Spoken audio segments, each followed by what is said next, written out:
आइए श्रीमद् भगवद्गीता का चतुर्थ अध्याय का प्रथम सोपान करते हैं। श्री भगवान उवाच इमं विवस्वते योगं प्रोक्तहानं व्ययं विवस्वामनवे प्राह मनुरीक्षा कवे ब्रवीत। श्री भगवान कृष्ण बोलते हैं, मैंने इस अविनाशी योग को सूर्य से कहा था। जो योग श्री कृष्ण भगवान ने अर्जुन को कहा था, अर्जुन से ही कह रहे हैं कि जो मैंने आपको योग सुनाया और जो मैं योग की बातें आपको आगे बताने जा रहा हूँ, योग माने जुड़ने की बातें आत्मा से करने जा रहा हूँ, वह मैंने सूर्य से कहा था। सूर्य ने अपने पुत्र वैवस्वत मनु से कहा और मनु ने अपने पुत्र राजा इक्ष्वाकु से कहा। वही है अर्जुन, मैंने आपको सुनाया। एवं परंपरा प्राप्तमिमं राजर्षयो विदु सकाले ने महता योगो नष्ट परंतप।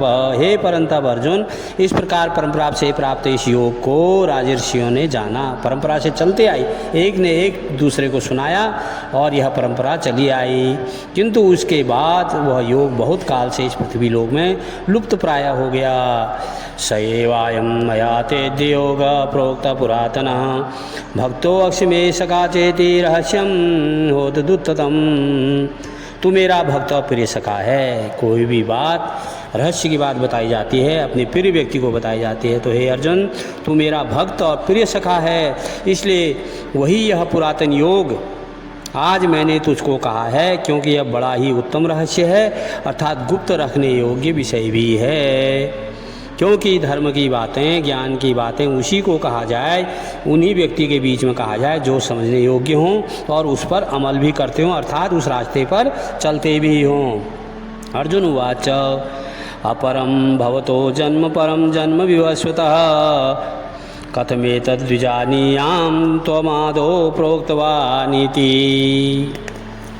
श्री अर्जुन कह रहे हैं, आपका जन्म तो अवार्चीन अभी हाल का है और सूर्य का जन्म बहुत पुराना है, अर्थात कल्प के आदि में हो चुका था। तब मैं इस बात को कैसे समझूं कि आप ही ने कल्प के आदि में सूर्य से यह योग कहा था। श्री भगवान उवाच बहुनि मे व्यतीतानि जन्मानि तव वाचार्जुन तान्यम वेद सर्वाणी न त्वं वेत्तत् परंतप। हे श्री भगवान कह रहे हैं, श्री भगवान बोले, हे परंतप अर्जुन, मेरे और तेरे बहुत से जन्म हो चुके हैं, उन सबको तू नहीं जानता, किंतु मैं जानता हूँ।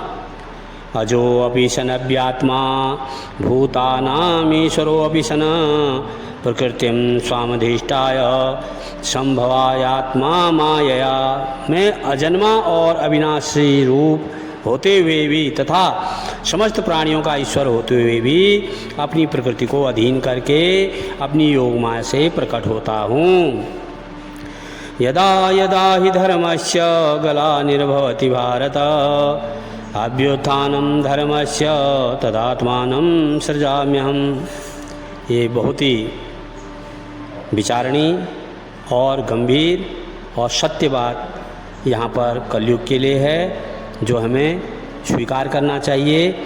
तो श्री कृष्ण भगवान कह रहे हैं, हे भारत, हे अर्जुन, जब जब धर्म की हानि और अधर्म की वृद्धि होती है, धर्म कई प्रकार का होता है, केवल मंदिर मस्जिद गुरुद्वारा ही नहीं होता है।